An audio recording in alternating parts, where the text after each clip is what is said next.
Hello, everyone, and welcome back to our little saucy corner here of Occult overview. How's it going? How are the wife and kids? I so much like last episode, this is going to be quite informal for what we're dealing with. Oh, hold on. It's informal enough that I haven't even brought the mic closer. Hold on. Oh, there we go. Much better. Who says I'm not a professional? Excellent. Because I was doing the video before, like I I ran through all the talking points previously, and I was like loosely editing it together, and I was going, yeah, this second episode is way too formal. Way too formal. So to give you an idea of how informal I'm gonna make it, I'm gonna immediately close down a couple of these deeper sources, and then when I remember them off of these notes, I will chase them down, and it'll add something a little bit more amateurish and terrible to it, which I will, as the kids say nowadays, vibe with. I'll tell you this though, I had like a nice dramatic opener, which was like, it's because the chapter we're going to be looking at, I say chapter, the small story, the small one to like hardly 2-page story that we're looking at, is the Demons of Minds, which I think is very interesting for many a reason. But it does land us in the unfortunate fate of me just immediately wanting to be as dramatic as possible. I had it typed up if I wanted to do it a little bit more formally. I had like, and oh, boys and girls, make sure to lock your doors and windows tight. I was building up as, I wasn't hamming it up as much, but I was building up like some spooky, creeping intro. And I realized it was becoming a little bit too pretentious. I realized that I was writing more of like a, I guess like a main series video, I guess you could call it, which is not what I'm looking to do. So I have now reneged on that. But that being said, I kind of like the spooky aspect, so I'm gonna jump right in of being in a place that is tight, cramped, and warm with the fire of work, where your lungs turn sour to the air, and where the air does not mind an extra corpse. We're in the middle of the shift, as picks slam down the tunnels past, you alone at your tether, here impossibly around that untapped corner. Knock, knock, knock. And then if I can just like edit in some lightning sound effects, that'd be pretty good.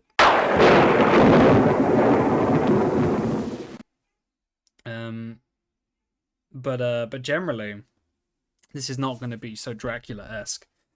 That being said, we are gonna jump into the same topic, and it's just gonna. I'm just going to talk about it a little more casually than I otherwise might. The accounts that it starts out with, we're looking at Gentleman's Magazine in 1764, and we rely largely at that stage on the prevalence of stories from Welsh miners. Now, perhaps threat of destroying the entire structure of this professional YouTube production, it has to be said that this isn't exclusive to Wales. The Plancy focuses pretty much entirely on Wales because I think they have some very solid examples for the time, especially if you consider, you got the growing industrial power of Britain, and that means the growing industrial might of Welsh mines. So it all checks out. It all makes sense, especially since it's around this point in history there's a little bit of a shift in how these quote-unquote demons of the mines work, which I will get into. I promise you I will get into. But I just want to clarify now, this isn't only a Welsh thing. And in fact, I still have several tabs open where you have, they're called, well, the US, the United States has Tommy knockers, which I know about. There's the Coblinau, which might be how you pronounce it, or might not be. But that's essentially that's the Welsh one. There are goblins, just straight up English goblins, which are a lot more different, but they play within the same boundaries here, so that's related. You got kobolds, of course, in Germany, and then there's kobalos in ancient Greek. There's like it goes back, and I'll touch on that if not in this video, then in the next. So don't worry. But point being, when Plancy focuses entirely on the Welsh, bear in mind that these like spirits, beings, whatever, that they're not entirely thinned down to just that. There's also the issue of the term poltergeist being used, which Plancy himself does step in to be like, hey, that's not an appropriate use of the term poltergeist, because he's quoting people who misuse the term, and it's still interesting, and I still touch on it, but it is still wrong. so you know, we're going to explore that in itself. One of the funny things I found about this chapter and his sources here. By the way, there have been some translation errors. So Lewis Morris is spelt like Lewis is in Louis, and instead of Morris, it's Maris. So Louis Maris, actually known as Lewis Morris, he's just a correspondent for Gentleman's Magazine in the 1700s. Well, not the entirety. In 1764, Lewis Morris, correspondent for Gentleman's Magazine, and it's really funny because de Plancy calls him a man esteemed as much for his knowledge and charity as for his common sense and sincerity. I don't know. I didn't do my bad French accent. A man esteemed as much for his knowledge and charity as for his common sense and sincerity. If you picked up any word of that, basically he really flatters this guy, and I'm 90% convinced it's because I honestly I had a really big look around. Lewis Morris just doesn't exist. He just doesn't exist. There's only one account that he's a correspondent for the magazine, and that's it. So I'm quite sure that the quote coming up, de Plancy just saw that, went, oh, that guy agrees with me. Let's like big up his character as if he's, you know, the crowning diplomat of his day, which is funny. But anyway, the quote is simple enough. It says, people who do not know the arts and sciences or the secret power of nature will laugh at us and the cardigan miners who support the existence of the poltergeists. They are a kind of good genius, useful but elusive.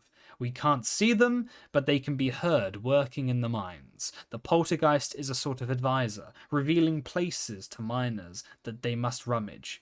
And dreams are sometimes omens and harbingers of accidents which will happen to us.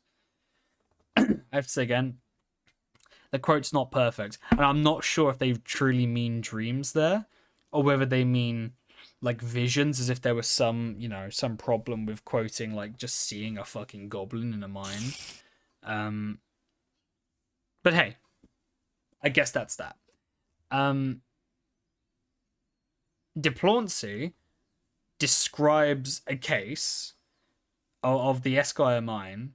Oh, sorry, Esquire Moyne, I guess it's actually called. As far as I can tell, that literally does translate to leg mine. I'm not Welsh. I grew up surrounded by many Welsh people, but I am not Welsh. So you're gonna have to take this little translation with a little pinch of salt, as well as that absolute butchering pronunciation. The description, however, that's more viable. It indicates that before the mine was settled, poltergeists, again, misused terms. In fact, it's a misused term, I guess, because they're still explaining what Lewis's account is. But they consistently, in this little story, or this little entry, they consistently use the term poltergeist to refer to what in literally all other lore would be called sprites, fairies, elves, or literally anything. Hell, if he called them demons the whole way throughout, then that would still make more sense. So to call them poltergeists is like, yeah, guys, by the way, this term is wrong, but I'm going to use it for the entirety of the entry. Like, okay, I guess so. Whatever, that's fine.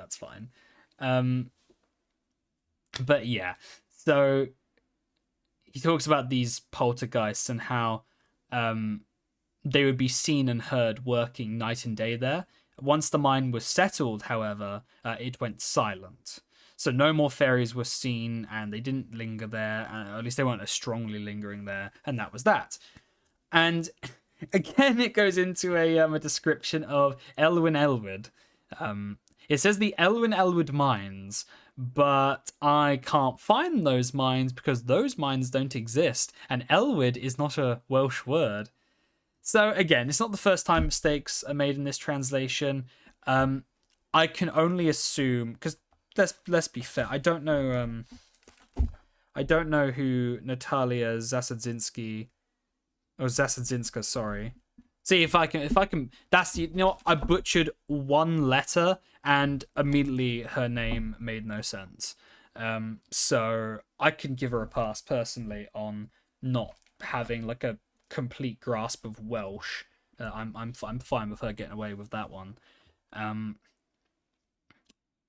But either way, I think what they probably meant was saying that the mine was friendly, or an account from a collector, from a bunch of mines that were friendly with the elves, said such and such, because Elwyn is a word and it translates directly to friend of elves. And when we say poltergeist, what we mean is fairy, and by that what we mean is elf. Welcome to Folklore, everyone. Welcome to Folklore, where Plancy says that's not the right word and then continues to use it the whole way just to shit on my head. Nerdy side note though, in the hit game World of Warcraft, Elwyn Forest's main OG enemy is kobold. And again, they're like basically the German equivalent of these fairies and elves, and they're known to reside in mines, and that's what they do in the game. So that's a fun little example of this kind of folklore like carrying on into modern day. I like that. Anyway, this supposed source in Spooktober of 1764 claims that the poltergeists, fairies, elves, / goblins / demons / I don't know, the poltergeists of the mines led them to a rich vein of ore, and that they do so frequently. And the miners not only thanked the poltergeists, but also they thanked God for having delivered them and their warnings. And this alludes to a couple of things, but especially to the other function of the quote-unquote demons of the mines. Interestingly enough, it's changed over time. So I decided to bumble into my local library, and I managed to get my hands on a copy of Ronald James's The Folklore of Cornwall. I didn't imagine that they would have it. It was a pure long shot, and somehow they did. So I snatched it up, and obviously you got to bear in mind, there's a lot of crossover between Cornish folklore and Welsh folklore. They have a very, very distinctly shared culture. So when I started reading, he has like two whole chapters of these like underground spirits, of these knockers. So that's like really good. Again, the book is by Ronald James. It's The Folklore of Cornwall. That I really enjoyed reading, and he's done a good few. He's done a fair good few books that I probably now want to check out. I wish that I could add it to my collection, but I am dirt poor, so I cannot, alas. Anyway, about these knockers, as they were known, because they knock. They started as spirits which would lead independent miners towards rich ores. And of course, you gotta remember at this time, if you're a family-run mining operation or an otherwise small team of miners, then you really, really desperately need these big payloads. That's quite literally back-breaking work. So you can't really sell for nothing. Riches and profit, that is the goal. Because that's a better safety than actual safety at that point. You're like, being safe with a little hard hat on and not mining out the pillars, that's one way to do it. but then you will just starve to death. So you want to, like, yeah, get in there, mine out the pillars, collapse the mine, half your family dies, but you have the riches. And in this case, the knockers, they lead you towards the rich veins. But when you go forward some years, this is very interesting. When you go forward some years, these miners are now being paid a salary, and suddenly it doesn't matter at all what you find. As long as you don't straight up die, you're going to get paid at the end of the day. So, because of that, it then flips. Because safety is now the main concern. Not finding the richest vein, but safety. Making sure you're safe. And because of that, the knockers go from spirits that would guide you to ore to instead spirits that would divert you from disaster. So, nevertheless, they remain helpful and benevolent, but their function does change. But even still, no matter where it changes, it's tricky to justify them as demons for now. And at first, I thought that Plancy might have been guilty of exaggerating them in that sense, and maybe he is. But this does still bring me on to my copy of... Let's just grab it now. My copy of Brereton's Phantasmagoria. Because this... Remember earlier I said about poltergeists, and I was going to explore the term a bit more? Well, we're going to do that now. There's some interesting insight in this into precisely what poltergeist meant at the time and what it was first used as. So combining polten to make sound and to knock, to rumble and rattle, and then you have geist, which means spirit. You get quite literally poltergeist. And they were originally a simple way of describing a spirit that had the habit of generally making a noise around the home. Again, traditionally, it directly means knocking spirit. Although as we transition to the latter half of the 1800s, I think there's some, what I would dare call, a conflicting combination of Christianization and over-rationalization of the phenomenon. One that does turn the poltergeist from this outer being to an inner being. So it goes from an outer entity that is just wandering around to the inner soul, which is now released from a body. And it's in the same way that, like, the word spirit is now generally used to refer to the apparitions of dead people and not, in fact, used to refer to fairies, goblins, and other fey spirits.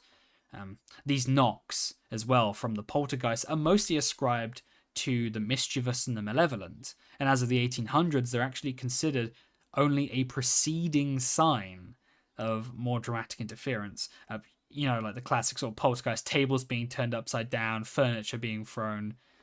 And everyone has like a little weird hanging light and starts spinning, or whoa, whoa, whoa, like that, like that in every poltergeist film ever. Maybe there's a power cut, but the fan, it's still spinning. The rocking chair, whatever it might be, right? But at the time, it still joins a list of other intrusions a little bit more, or better suited, I should say, towards, say, the Conjuring films, because they're naturally associated with demonic presences. We've got biting, clawing, bad smells. It says generally bad smells. Nowadays, it's like, oh, you smell sulfur? There's a demon.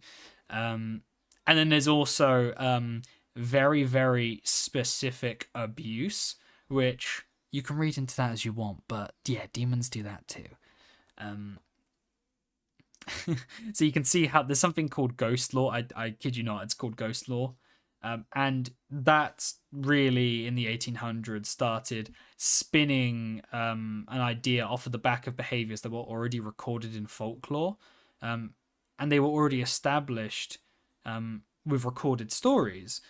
So it's interesting that there was a shift away from that. Because also, it is in some similar sense that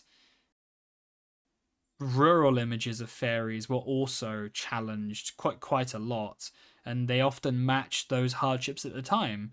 So, of course, besides taking part in sailing, mining, farming, metalworking, and then there are more imaginative accounts. There are more imaginative accounts of fairies building and using railroads, which, yeah, fairies using railroads. Now, I don't mean for another tangent, but supposedly supposedly a man in the mid 1800s on the Isle of Man. He had claimed to have seen fairies building a railroad some 20 years before one was constructed on the island. And then, funnily enough, he claimed that the railroad was built precisely where the fairies had built theirs, which I find hilarious for so many reasons. Because imagine you go, oh yeah, they're finally building a railroad there. That's pretty good. We're gonna bring a lot of tourists. I mean, so it's gonna be kind of tough. I just want to live a quiet life here. And the guy next to him like, oh, I'm young. I want to work. Tourists bring work. I'm fine with it. And then you just have like the other guy probably sipping an alcoholic beverage. Other alcoholic beverages would be available. He just goes, yeah, well, I saw a fairy version of that built once. You go, what do you mean? Yeah, right there in that valley. Well, Salaman doesn't really have a valley, does it? Right there in that flat piece of land that looks the exact same as the rest of the Isle of Man, maybe. I don't know. I haven't visited. Yeah, I saw a whole pixie police station and all. They had a whole society. They had a city there. I obviously I'm taking the piss a bit, but it is funny. It is funny to just imagine that. But there is a very nice poem, which one source intimated that it was inspired by something to do with this. I don't necessarily think it is. I just think it's a fun poem, and I'm gonna read it anyway. You ready? In fact, let me have a little sip of my coffee. Hang on. My God.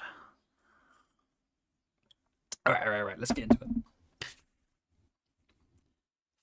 Faster than fairies, faster than witches, bridges and houses, hedges and ditches, and charging along like troops in a battle, all through the meadow, the horses and cattle, all of the sights of the hill and the plain, fly as thick as driving rain, and ever again in the wink of an eye, painted stations whistle by. It's cool. I like that. It doesn't really have too much bearing on the rest of this, but hey, I found it while I was there. Robert Louis Stevenson. It's titled "From a Railway Carriage," and I enjoyed it very much. But anyway, no, we're getting distracted. In the same article that sort of spoke about this man claiming to have seen a fairy railroad, did also pointed me towards a guidebook writer, Henry Irwin Jenkinson, and he made comments in his 1874 edition of the Guide to the Isle of Man, which imagine you read this in like the guide to a place of that year. Like I'm pretty sure he did guides for like Scotland and England, so it's like you have all these places, but imagine you're thinking of going on holiday and you see like a guide to Cornwall, and suddenly it starts talking about by the way, don't get too close to the mines. There's, because because of like miners' strikes, the knockers aren't getting any food or any sandwiches from the miners. So if you get too close, they're gonna ravage your legs and you'll be stuck there. It's just all right. I'll read it, but it's just a little bit funny to me. He expressed concern that belief in fairies was dying out due to the better education and doctrine of rationalism in the younger generation, which of course rationalism at that point, it's not the simple like, be rational, be reasonable. No. We're talking like rationalism. We're talking about seeing the world in an evidentiary way, and relying too heavily on facts and logic, facts don't care about your feelings, facts don't care about your fairies, bam bam bam. Either way, I find this although I find it funny, I think it's genuinely extremely interesting because he paired this fear that the belief in fairies was dying out. He paired this with the comments that growing numbers of tourists and railways were undoubtedly going to chase away the locals. And that's really, really interesting because some of the locals were quoted in that same article and in his guide as saying that they were worried about that same activity chasing away the fairies. And I think what that highlights for me is that the folklore emigrates. So Ronald James highlighted as much in his own book, the one that I looked at earlier, There were many details which I couldn't really grasp to the point that I could break it down into any concept besides this without adding too much information. So, and we know I already have the tendency to ramble and overdo things, so let's just like try and cut it as close as we can to the grain and say, okay, take this as you know, a summary of some stuff Ronald James talks about. But the idea of people emigrating, when you have people emigrating from other countries to become miners in the UK, that has its own effect on folklore. So where people move decides how far you bring your stories, and I think they last about a generation, and then usually they die with that generation. So the people who bring it over, it doesn't pass on too much. It doesn't pass on properly. It passes on as maybe a story, but not as a belief. And then they die, and then that's pretty much it. But it will always be a deciding factor on how people treat these spirits, these entities, these anything. But because just as I mentioned in the previous episode, the occult is very changeable, and it often is very personal. So the same is definitely true of folklore, and we see that even in a simple change of working conditions in the mines from profit to safety, the role of the knockers changes, which is extremely interesting to me at least. And then Jenkinson's guide also highlights my very point that the treatment of poltergeists and ghost lore in general is something which is overburdened by this over rationalization. And I said that it was also overburdened by a Christianization of the problem. What I mean by that, or of the phenomenon, sorry, what I mean by that is we've suddenly focused a little bit too much on ghosts, and we haven't focused on the idea of fairies and household spirits and goblins and ghouls, and it sounds absurd. Who speaks about goblins and ghouls in like a serious way? But you know, people used to. People genuinely used to, and it seems as though in the West it's largely a thing which is seen as a little mocking, joking aspect of the supernatural. And you can debate whether that's rightly so or not. But I think I'm more interested in the fact that it became that because we went a little bit too hard into trying to find evidence of ghosts, and every supernatural explanation we attributed now to either a demon or a ghost, and we cut out the rest. Whereas for the entirety of human history, we didn't do that. For the entirety of human history, we included it all. So it's bizarre. It's a little bit bizarre to me. Ultimately, throughout the 1800s, there was a strong attempt to try and turn the mystical and often the symbolic into a science as hard as the others. And I think it's not really controversial to say that that was a terrible miscalculation of actual values, because not to get too sad about it, but the mystical, the magical, the symbolic, that's all there to tell a cautionary story and to keep people in good spirits, so to speak. But it warns you away from danger. It keeps you safe. It brings you profit. It brings you fortune. It is the manifestation, principally, of the natural world around you. It's luck, it's fate, it's everything. And it was reduced rapidly to just a set of numbers, and its doctrine of credibility was reduced from how it practically affects you, and was instead changed towards the evidentiary. If there's no evidence, I guess what you could say is if it's empirically true, then that doesn't matter. At this point in time, that doesn't matter. So the way that, say, there's a bit of a way to treat religion now, which is I feel like most reasonable people, in fact I'd say everyone who is reasonable, treats religion generally as the empirical perspective of, if it's true enough to you in the sense that it positively affects you, and then it doesn't cause you to do anything bad, then we can't really say anything against it, and there's no point to. It'd be stupid to do so. I think there has to have been that similar shift away from folklore, And I think it was around this time that we start to see it. I think truly that is the case. Again, that's my own opinion, but I think that is probably what happened. I think it makes sense as well. Because obviously, when you start to move into the evidentiary, when you demand evidence of folklore, when you demand evidence of the supernatural, it's impossible.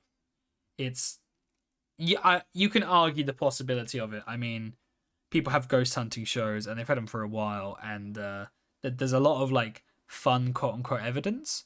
Some of it I'd believe, some of it I definitely believe, but there is still capitalization on that, isn't there? Because you think of like a REM pod. What's that? Like £3,000 for something that can go off if you press the button on a radio like 3 miles away. It's a little bit absurd. So there is some capitalization on that, which definitely fudges the numbers, so to speak. And are people talking about the stories? You'd hope so, but they're talking about the stories of people now. They're not talking about the stories of ghouls and goblins, because that's absurd. That's ridiculous. So when it comes down to, say, fairies, when it comes down to the knockers, we're losing the stories, and that's the more optimistic way of saying that they're gone. The folklore died easily, and we simply let it at the time.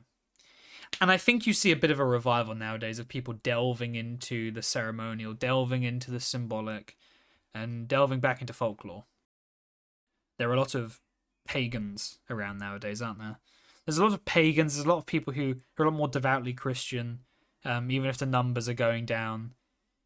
People are becoming less casual as time goes on about their beliefs, and then there's like a slowly solidifying base which is tired of, I guess, receiving a very, very secular, evidentiary, this is the case because we say so kind of a view on things. Which I think, again, it makes sense. And it's not to say secularism's bad, by the way. I'm just saying that is the case, that it's had that effect. But well, what I found, I was checking for time there. Oh my god, we're going over.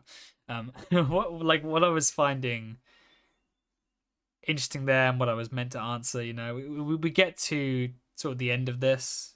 We get to the end of the episode as it was, which is we've answered what the Plancy says dwells in the minds. We've recited that. We've had a look at some examples. We've spoken a bit about it. We've spoken about generally fairies and the 1800s and some wacky beliefs around it. We've had a couple of fun poems. We've had some good quotes. We've spoken about why their function has changed and why it changed at the time. And that's all nice. I like that. I do like that. But there is still the big one, which is why possibly could this occultist consider them to be demons? And that is extremely interesting.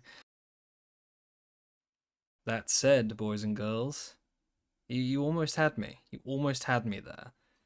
I almost put up an hour-long video. And while that would look maybe kind of impressive, I'm not sure that's the most efficient way here of communicating the content. So you're not getting the hour long. You're just gonna have to sit there, eat a pasty, and hope that no goblins come to steal it from you. Because we're going to touch on the rest of the topic in the next episode. That being said, I thank you very, very much for watching. I appreciate that you've watched through it. If you have any feedback or you have any other interesting points, hell, any good sources, then please shoot them my way, toss them in the comments. And, I mean, hell, guys, have a hell of a good day.